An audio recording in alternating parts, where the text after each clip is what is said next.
Bem-vindo, caro teleouvinte, Teleboba no ar, para mais uma emissão de história, de cultura e de arte. Continuamos preocupados com os teleouvintes que contêm baixo teor de conhecimento histórico e artístico. Por isso, e apesar do fim do teleconfinamento, Bumba na História oferece ao mundo totalmente grátis edições em estilo Europa-América, a fim de formar cidadãos com cultura. Hoje continuaremos a explanar, sinónimo, desenvolver de forma mais ou menos detalhada, o tema a cultura do palácio.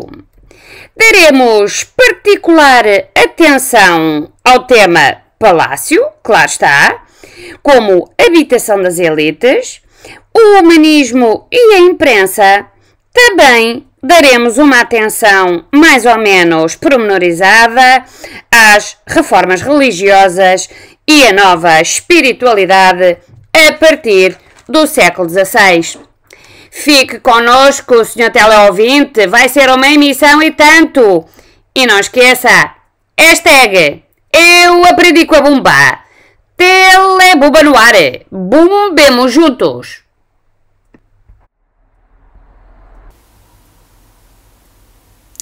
Desde os tempos mais remotos e com a formação das primeiras sociedades organizadas, as elites governantes construíram para si próprios edifícios grandiosos para residirem que, se por um lado lhes conferiam comodidades, conforto e luxo acima das vulgares habitações, por outro lado, a sumptuosidade da sua arquitetura devia constituir um símbolo do poder que exerciam sobre as populações.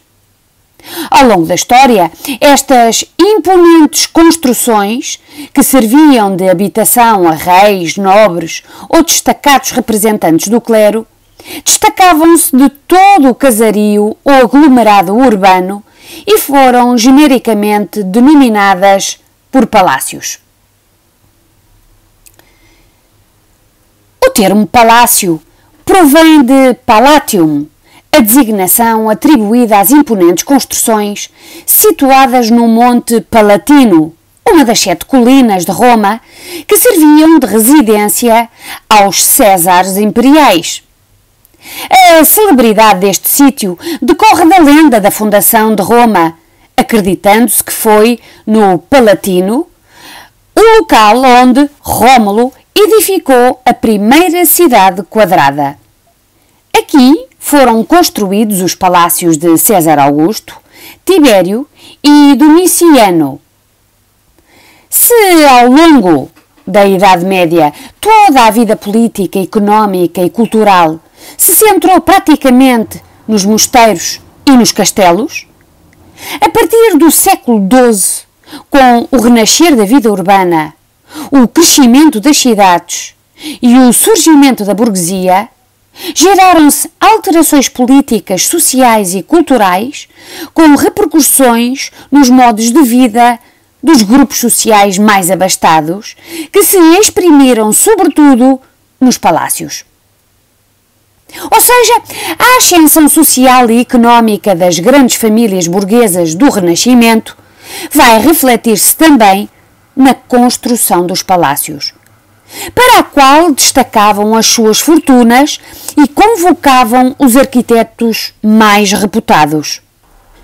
Primeiro em Itália e depois expandindo-se por toda a Europa, os palácios afirmam-se gradualmente como a habitação das elites e como símbolo da forma de vida burguesa. São sobretudo espaços onde impera o conforto e o luxo, concebidos para suportar um estilo de vida requintada e voltada para os prazeres mundanos. Neste sentido, o palácio é mais do que uma habitação. Aqui que se proporcionaram festas, banquetes e saraus de poesia, música e teatro, bem como se promovem tertúlias e encontros culturais onde se debatem ideias sobre arte, literatura, ciência ou filosofia. Animados pelo prestígio e estatuto social que a arte e a cultura lhes conferem, as grandes famílias burguesas constituem bibliotecas e museus privados, acervos de arte, de relíquias e de objetos raros, implementando a prática e o gosto pelo colecionismo. Por outro lado, apoiam artistas, intelectuais e cientistas e fundam oficinas e escolas, por onde passaram alguns dos mais notáveis artistas e intelectuais da época. Assim, os palácios converteram-se não só em pequenas cortes voltadas para os prazeres da vida, como também em autênticos centros culturais e artísticos, que assumiram uma importância vital na afirmação do Renascimento. O humanismo foi, pois, um movimento intelectual e cultural que emergiu em Itália a partir do século XIV, dinamizado por homens como Dante, Petrarca e Boccaccio, vindo a atingir a sua maturidade nos séculos XV e XVI, através das obras de Marsilio Ficino, Pico della Mirandola, Erasmo de Roterdão e Thomas More, entre outros.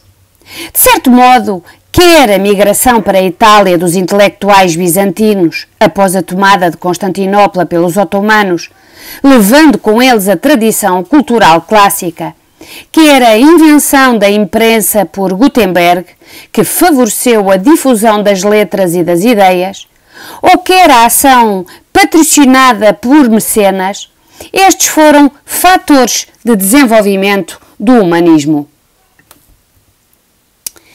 Empenhados no novo espírito que assentava em conceitos como racionalismo, o individualismo e o antropocentrismo, os humanistas desenvolveram o fascínio pela antiguidade clássica, procurando conhecer e estudar os textos gregos e latinos no original, em vez das versões adaptadas pelas interpretações eclesiásticas oriundas da filosofia escolástica medieval.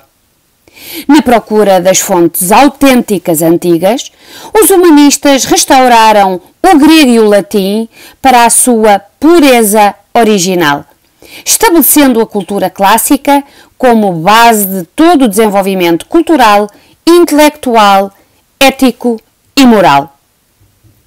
Incontornável motor do Renascimento, o humanismo opôs-se à visão teocêntrica do homem e do mundo que prevaleceu durante a época medieval e passou a centrar o seu interesse no homem, no conhecimento e na sua ação no mundo.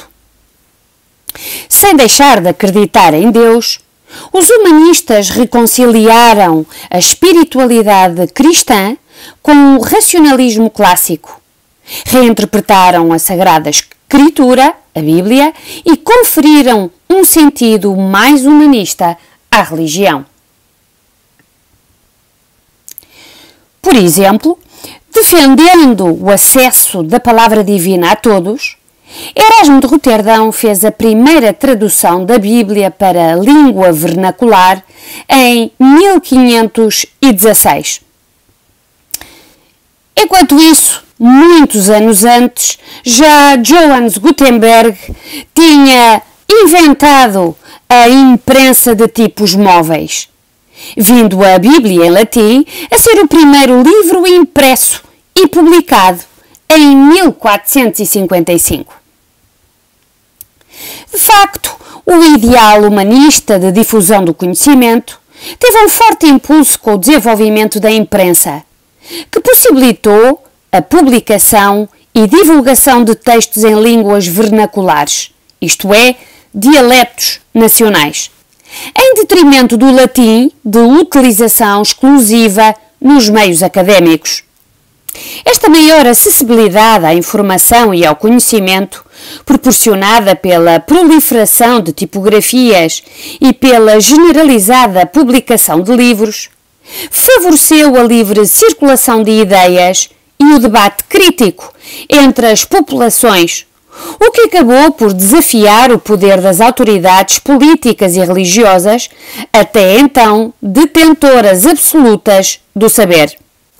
Entre outras consequências, contribuiu para as transformações ideológicas ocorridas na Europa no início do século XVI e que tiveram em Martinho Lutero, o protagonista da Reforma Protestante, que abalou a Igreja Católica e dividiu a Europa.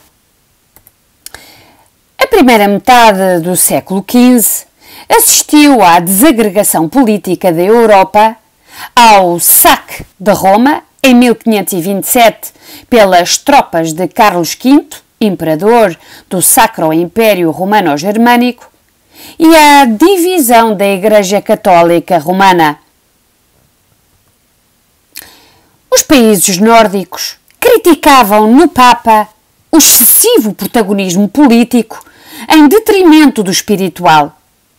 Criticavam também os privilégios, a ostentação e a acumulação de riqueza, designadamente a venda indiscriminada de indulgências pelo Papa Leão X para financiar a construção da Basílica de São Pedro.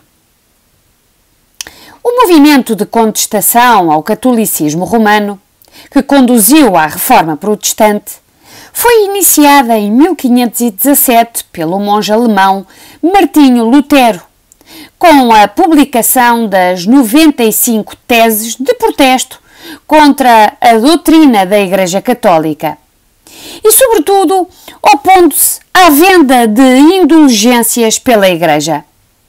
Os principais fundamentos da Reforma Protestante consistiam na negação de intermediários entre Deus e o crente, na instauração da Bíblia como única fonte de fé e no livre exame, ou seja, na interpretação da Bíblia segundo o livre pensamento de cada crente. Apresentamos de seguida o trailer oficial do filme Lutero, de 2003, que recomendamos vivamente a sua visualização completa para melhor entender a Reforma Protestante.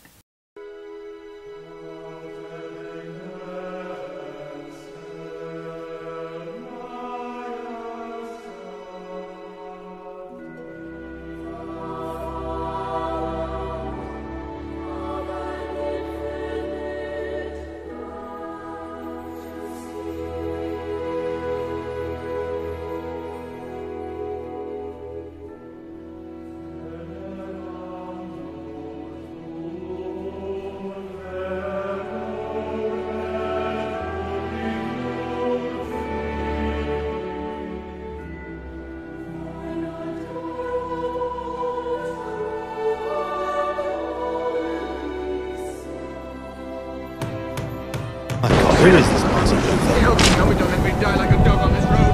Don't let me die! I'll become a man! I'll become a man! I'll give myself to God, I'll give myself to God, I'll give myself to God!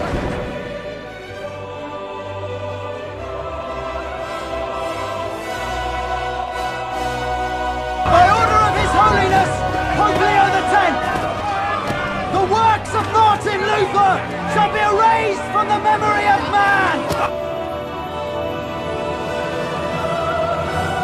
The books of Martin Luther are to be examined and burned. Anyone who presumes to infringe our excommunication and anathema will stand under the wrath of Almighty God and the apostles Peter and Paul.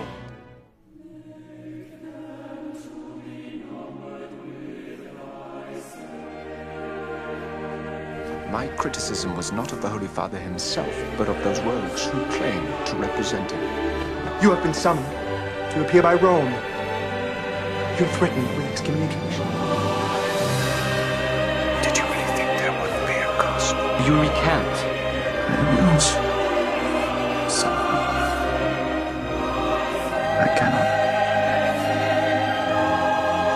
And I will not recant 100,000 dead peasants. I'm Luther. This will separate us from Rome forever. Seek the Lord while he is near. He has condemned himself. We must fight. Let somebody else fight. Let somebody else be roasted like a pig. Martin! We did it, Martin! We did it!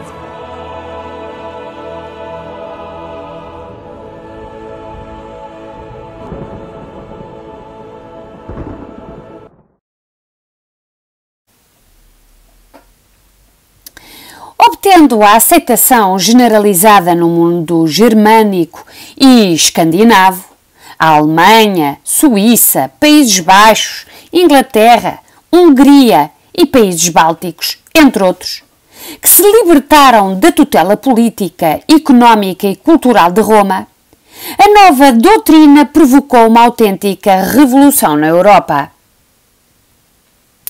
A Igreja Católica reagiu através da Contra-Reforma, cujo programa doutrinário foi exposto no Concílio de Trento, realizado entre 1545 e 1563.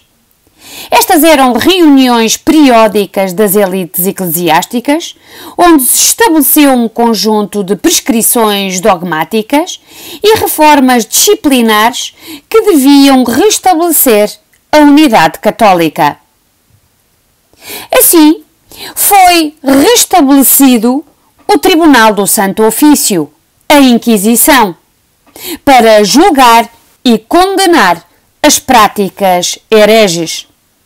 Aqui podemos ver um auto de fé em pleno Terreiro do Paço, em Lisboa. Paralelamente, foi criado o Index Librorium Prohibitorium, isto é, o Índice de Livros Proibidos, vulgarmente conhecido apenas e só por Index. O grande objetivo era evitar a propagação de ideias contrárias à fé católica.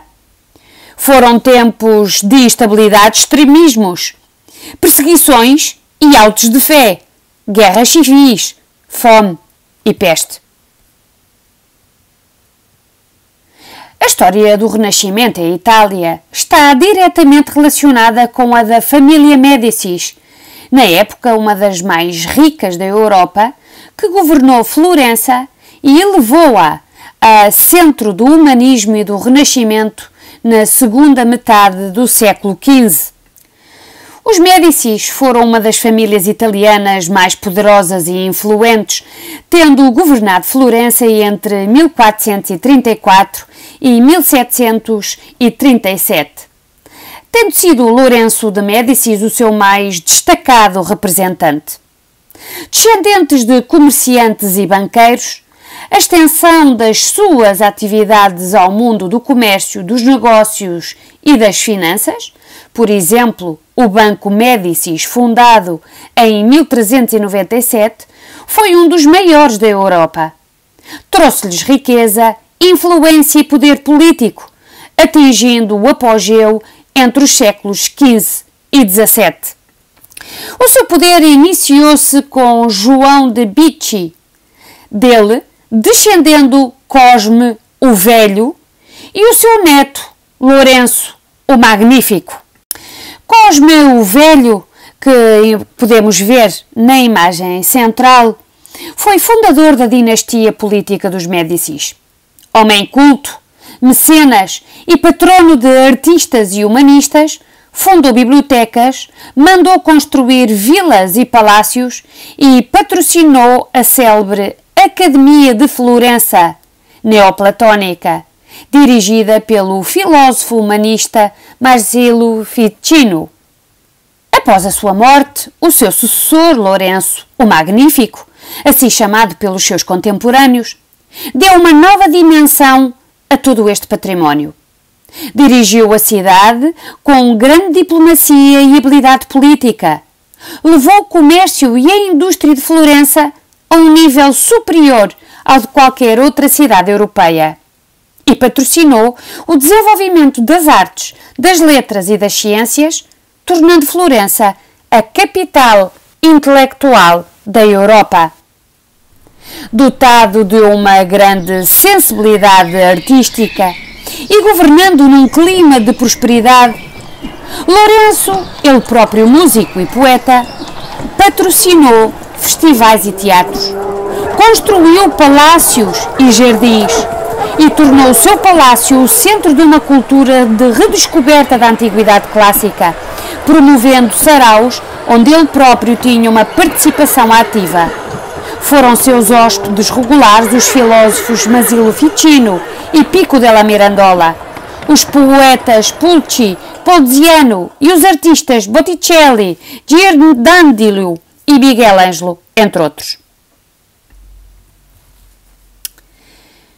Um dos mais notáveis acontecimentos deste período prende-se com uma nova visão do cosmos, sendo Nicolau Copérnico considerado o fundador da astronomia moderna.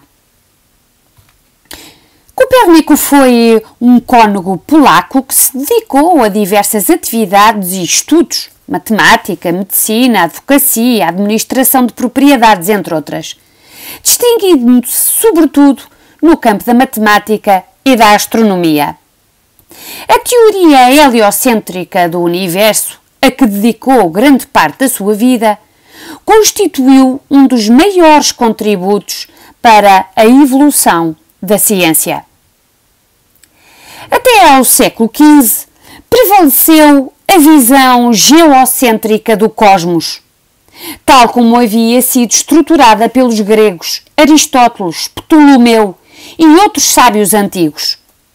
Segundo o sistema cosmológico geocêntrico, a Terra é esférica, está imóvel e no centro do universo, sendo que todos os corpos celestes orbitam em seu torno em circuitos concêntricos. Este entendimento viria a ser fortemente contrariado por Copérnico, quando este começou a apresentar os resultados do seu trabalho, segundo os quais os corpos celestes giravam em volta do Sol e não da Terra.